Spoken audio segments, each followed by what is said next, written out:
The Strait of Hormuz just closed, and Beijing didn't even flinch. While oil futures screamed past $120 a barrel, and trading floors from London to Singapore turned an angry shade of red, China's factories kept humming. The lights stayed on, the trains kept running. Tens of millions of electric vehicles kept charging overnight from solar panels and wind turbines that have absolutely nothing to do with the Middle East. This wasn't luck. This wasn't improvisation. This was a 20-year chess move so patient, so quiet, and so brutally precise that almost nobody in the West saw it coming until the moment it mattered. And here's the number that should stop you cold. Oil passing through the Strait of Hormuz now accounts for just 6.6% of China's total energy consumption. 6.6%. 20 years ago, that number was close to 30%. While Western analysts were calling China's infrastructure spending wasteful and their renewable build-out a distorted subsidy orgy, Beijing was quietly executing the most effective energy security program in the history of the modern world. They didn't just find routes around the choke point, they shrank the choke point until it barely mattered. Stay with me because you're about to watch the full 20-year plan click into place, piece by piece. And by the end of this video, you will never look at a solar panel, a pipeline, or a port in Pakistan the same way again. If that sounds like something you need to understand, hit subscribe, because we're just getting started. Let's go back to where this all began. Back to the moment China looked at the world and understood exactly how trapped they were. Picture a government office in Beijing, January of 1991. The television is on, and what you're watching isn't a war. It's a demonstration. Operation Desert Storm is unfolding in real time, and every Chinese strategist in that room understands exactly what they're seeing. The United States Navy has just shown the entire planet that it can shut down the Persian Gulf whenever it wants. Tankers move when Washington allows them to move, oil flows when Washington allows it to flow, and the most important waterway on Earth, the Strait of Hormuz, is functionally an American leash wrapped around the throat of every oil-importing nation on the planet. Here's what makes that moment so terrifying for Beijing. That same year, China had quietly crossed a line. After decades of being a net oil exporter, they had become a net oil importer. The trajectory was obvious. Within 10 years, maybe 15, they would be drinking from the same Persian Gulf straw as everyone else. And the country holding that straw had just demonstrated on live television that they could pinch it shut anytime they wanted. Then came the gut punch. March of 2003, the invasion of Iraq. This time, the lesson wasn't just about controlling oil flow. It was about regime change, about reshaping entire countries, about the casual willingness of the United States to redraw the Middle Eastern map whenever it served American interests. Chinese leadership watched Baghdad fall and understood something genuinely chilling. If Washington could do this to Iraq, Washington could do this to any oil supplier China depended on. That same year, President Hu Jintao stood in front of senior Communist Party officials and gave the fear a name. He called it the Malacca Dilemma, the cold mathematical reality that roughly 80% of China's crude imports pass through choke points patrolled by the United States Navy. Hormuz at one end, Malacca at the other, two narrow stretches of water, both controlled by a country that increasingly viewed China as a strategic rival. And in that moment, a decision was made that would shape the next 20 years. It wasn't a policy paper. It wasn't a 5-year plan. It was a vow. Never again would a single choke point hold the Chinese economy hostage. Never again would Beijing wake up wondering if today was the day Washington decided to turn off the tap. The first move on the board started not in the Middle East, not in Beijing, but thousands of miles north in the frozen forests of Siberia. Shift your attention north, far north, to a place where the ground stays frozen 10 months out of the year and the nearest ocean is more than 1,000 miles away. Because this is where China laid the very first brick of their escape route, and they built it in a place no American aircraft carrier could ever reach. You're looking at the ESPO pipeline, the Eastern Siberia Pacific Ocean Pipeline, a steel artery running thousands of miles through the Russian wilderness, crossing directly into the Chinese city of Daqing. And here's what makes this piece of infrastructure so quietly devastating. Not a single drop of the oil flowing through it ever touches salt water. Not one. No tankers, no straits, no choke points, no foreign navy standing between the wellhead and the refinery. The first agreements were signed in the mid-2000s, while America was distracted in Iraq and Afghanistan. The first oil started flowing in 2011. Then came the expansions, 2018, 2020, 2022, each one quietly increasing capacity while the world's attention was pointed somewhere else entirely.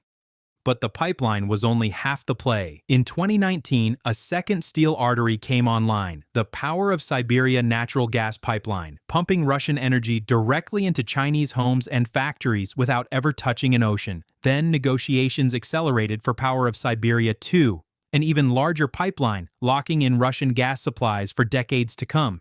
Then something happened that nobody in Beijing could have scripted any better if they'd tried. In 2022, the West cut Russia off. Sanctions, bans, frozen assets, European countries scrambling to wean themselves off Russian energy. And suddenly, Moscow had exactly one serious customer left on Earth, one customer with the infrastructure already in place to absorb their oil and gas at massive scale. Just one. China didn't just get energy. They got it at a discount. They got it on their terms. They got it paid in yuan instead of dollars. And they got a Russian leadership so desperate for revenue that the negotiating leverage flipped almost entirely in Beijing's favor. By 2024, Russia had become China's single largest crude oil supplier. Millions of barrels per day, equivalent flowing through pipelines that no blockade could stop, no airstrike could easily destroy, and no foreign navy could intercept. Sit with that for a second. But here's where it gets even more insane. Because the pipeline through Siberia was never meant to be the only escape route, it was just the northern door. And while the world was watching Russia and Ukraine, China was quietly carving open a second door, this one punching through the mountains of Pakistan all the way down to the Arabian Sea. Pull up a map in your mind. Find China's western edge. Now trace your finger down through the Karakoram Mountains, through Pakistan, all the way to a small fishing town on the Arabian Sea that almost nobody in the West had even heard of 20 years ago, a place called Gwadar. Because what you're looking at is the boldest piece of the entire escape plan. Here's what Chinese strategists figured out in the early 2000s. If they could punch a corridor straight through Pakistan, highways, railways, pipelines, the works, they could land oil tankers at a port that sits just outside the Strait of Hormuz. Then move that oil overland by truck and pipeline and rail all the way up into western China. No Malacca Strait, no South China Sea, no long, vulnerable tanker journey through waters patrolled by foreign navies, just a straight shot from the Arabian Sea to Kashgar. The plan got a name in 2013, the China-Pakistan Economic Corridor, CPEC for short, and the price tag was staggering, over $62 billion committed to highways, power plants, railway lines, fiber optic cables, and at the southern end, a deep-water port at Gwadar leased to a Chinese state-owned operator for 40 years. 40 years. Think about what that means. Beijing didn't just invest in a port. They effectively took operational control of it for nearly half a century. Now here's the part nobody's talking about. Critics in the West have spent years calling CPEC a white elephant. Billions sunk into a port that barely operates at full capacity. Insurgent attacks in Balochistan have killed Chinese workers. Cost overruns stretched timelines. Pakistani political instability slowed construction at critical moments. And on paper, those critics aren't entirely wrong.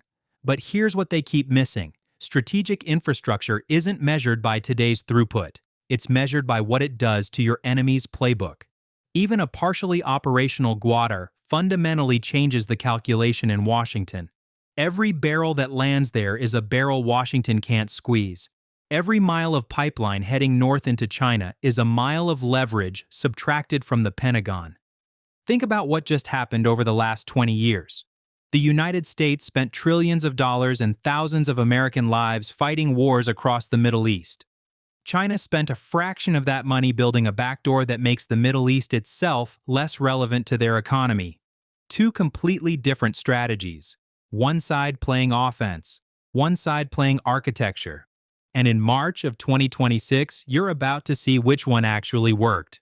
But escape routes through Russia and Pakistan only matter if you can survive the gap between when a crisis hits and when those routes ramp up to full capacity. That gap can be days, it can be weeks. In a fast-moving crisis, it can be the difference between stability and economic freefall. And that's where the third piece of China's plan gets truly insane. A hidden underground empire most people on Earth still don't know exists. Take your attention underground, literally hundreds of feet beneath the Chinese coastline, into a world almost nobody outside of Beijing has ever seen. Because while most people picture oil reserves as those big white cylindrical tanks sitting in fields somewhere, what China has been quietly building for the last 2 decades is something completely different. Massive underground caverns carved directly into solid coastal rock. Storage chambers so enormous you could fit entire skyscrapers inside them. The construction started in 2004. Phase 1. A handful of facilities along the coast in Zhejiang and Shandong provinces. Phase 2 kicked off in 2009, dramatically expanding capacity. Then Phase 3. Then expansions on top of expansions, stretching all the way through the 2020s. And the total storage capacity China has built across commercial and strategic reserves combined. Estimates run as high as 1.3 billion barrels of oil. 1.3 billion barrels. Buried in caverns most satellites can't even see, hardened against airstrikes, sitting there for exactly the moment the world is going through right now. To put that number in perspective, that's nearly double the maximum capacity of America's entire strategic petroleum reserve. Nearly double. Buried in solid rock, spread across coastal provinces in locations that have never been fully disclosed. Here's where it gets even more dangerous. The American SPR is stored mostly in salt domes along the Gulf Coast. Known locations. Well mapped, well documented. Anyone with a satellite and a basic understanding of geology knows exactly where that oil is sitting. The Chinese reserves, carved into solid rock, deep underground, spread across locations that Beijing has never fully disclosed. You can't bomb what you can't find. You can't sanction what you can't see. You can't pressure a country into burning through reserves you don't even know the full size of.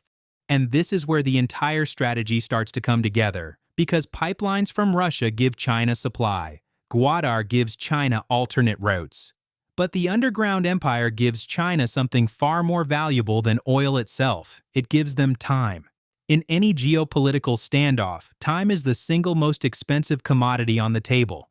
The country that can wait longer wins. The country that runs out of options first loses. China just spent 20 years making absolutely certain they would never be the country running out of options first. But even with pipelines, ports, and underground caverns, there was still one problem left to solve. And the way Beijing solved it might be the most counterintuitive piece of the entire 20-year plan. A strategy so quiet that Western analysts laughed at it for years before realizing what it actually was.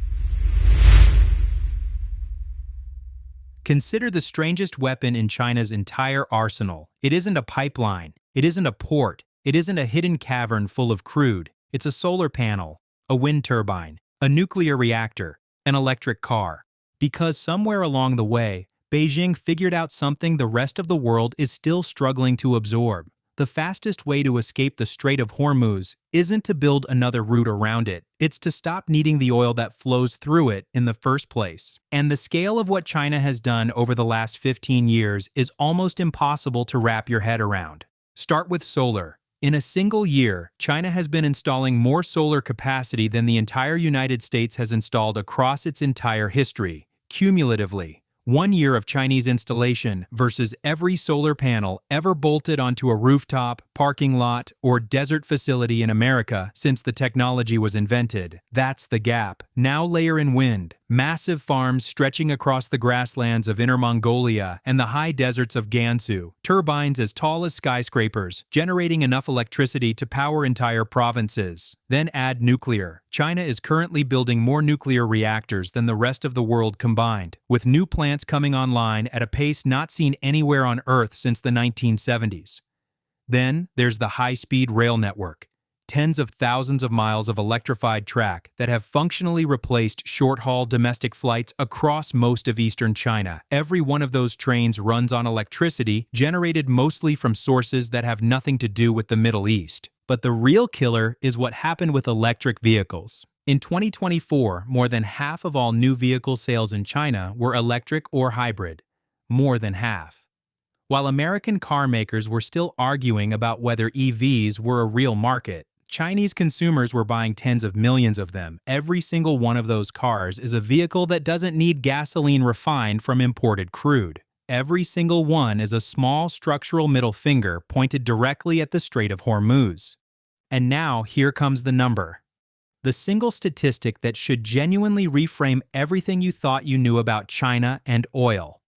Oil passing through the Strait of Hormuz now accounts for just 6.6% of China's total energy consumption. 6.6%. 20 years ago, that number was close to 30%. So while the Western press spent the last decade mocking Chinese renewable spending as wasteful overcapacity, while analysts called it state-subsidized distortion, while critics insisted Beijing was throwing money at solar panels nobody needed, China was quietly executing the most effective energy security program in human history. They didn't just build escape routes around the choke point, they shrank the choke point itself until it barely mattered. And that's where March of 2026 arrives. The Strait of Hormuz slams shut. Tankers strand outside the strait, idling in formation, their captains waiting on insurance underwriters who have stopped writing policies for the region entirely. Oil futures spike past $100 a barrel within hours of the closure. Then $110. Then $120. The screens in trading rooms from London to Singapore turn an angry shade of red and stay there. In Manila, the government calls an emergency session and declares a national energy crisis. They have no pipeline to Russia. They have no Gwadar. They have no underground caverns full of strategic crude. No solar avalanche to fall back on. They are, in every meaningful sense, the country that China refused to become. In Canada, one of the largest oil-producing nations on the planet, drivers wake up to fuel prices 30% higher in a matter of days. Think about that. Canada exports crude. It has pipelines running in every direction. And even they get hammered by the price shock because that's how interconnected the global oil market actually is. When Hormuz closes, even the exporters bleed. In Tokyo, utility companies start burning through emergency reserves. In Seoul, refineries beg for sanctions waivers to buy from anywhere, anyone, at any price. In New Delhi, the finance ministry holds back-to-back crisis meetings as the rupee slides against the dollar. In Brussels, European leaders convene emergency summits to figure out how to keep their economies from tipping into recession. In Washington, the president authorizes another release from the Strategic Petroleum Reserve, knowing full well it's a finger in a dam that's already cracking. Now turn your attention to Beijing. The lights are on. The factories are humming. There is no emergency address to the nation. No rationing announcements, no panic in the streets, no scramble at the pumps, because tens of millions of Chinese drivers are charging their electric vehicles overnight from solar panels installed in Qinghai and wind turbines spinning in Inner Mongolia. Pipelines from Siberia keep pumping. Russian crude keeps arriving in Daqing. Tankers from Africa and Iran keep unloading at Gwadar, their cargo moving overland through Pakistan into western China. Underground caverns along the coast sit topped off, holding more than 1 billion barrels of insurance against exactly this scenario. The renewable grid keeps generating, the high-speed trains keep running, the economy absorbs the shock like a body that knew the punch was coming and braced for it 20 years in advance. Because it did. Now, before I tell you what this all means geopolitically, I want to be straight with you about something. Because if you've been watching channels like this, you know how easy it is to make a 20-year strategy look inevitable in retrospect. And there are real limits to this story that you deserve to hear. CPEC has not delivered on its original promises. Gwadar still handles a fraction of its projected throughput. Chinese workers have been killed in Balochistan. Cost overruns are real. The pipeline from Russia works magnificently for China right now, but it also means Beijing has bet heavily on a relationship with a country under massive international pressure, whose long-term stability is not guaranteed. China's underground reserve figures are estimates, not confirmed government data. The true number could be higher, could be lower. And the 6.6% Hormuz dependency figure, while credible, comes from energy analysts working with incomplete official data. The transition away from oil dependency is real and dramatic. The picture is not as clean as the headline number implies. What's also true is that China is not the only country that has been planning. The United States has been deepening relationships with Gulf producers, diversifying away from Middle Eastern oil through shale, and investing in its own energy transition. Japan, South Korea, and Europe have all accelerated LNG infrastructure and renewable build-out since 2022. The world is full of countries quietly building their own escape routes. China's is just the most dramatic, most complete, and most deliberately engineered. The story here isn't that China is invincible. It's that they decided to stop being vulnerable and then executed against that decision for 2 decades without stopping. Here's a quote that keeps coming back to me. There's an old Chinese proverb that translates roughly as, "The best time to plant a tree was 20 years ago. The second best time is now." Every pipeline, every cavern, every solar panel, every electric vehicle, that's what planting a tree looks like at civilizational scale. The Strait of Hormuz closes and Beijing barely notices, not because China is powerful in some abstract sense, because 20 years ago, a group of engineers and strategists and party officials looked at a map, understood exactly where they were vulnerable, and decided, quietly, boringly, without any headlines, to not be vulnerable anymore. They planted the tree, and now it's 2026, and the rest of the world is standing in the shade of a tree they didn't see anyone planting.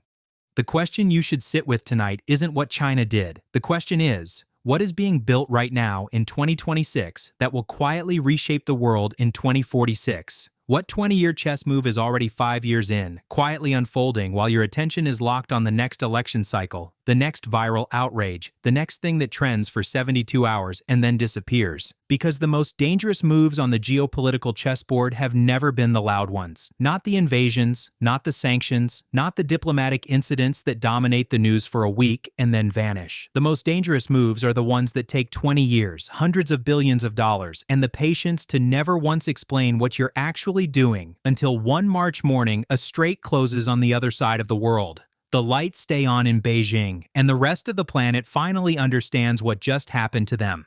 If this video changed the way you see the world, and I genuinely think it should, the subscribe button is right there. Because we're going to keep following the trees that nobody's watching get planted. What do you think? Is the West already too far behind to catch up? Let me know below.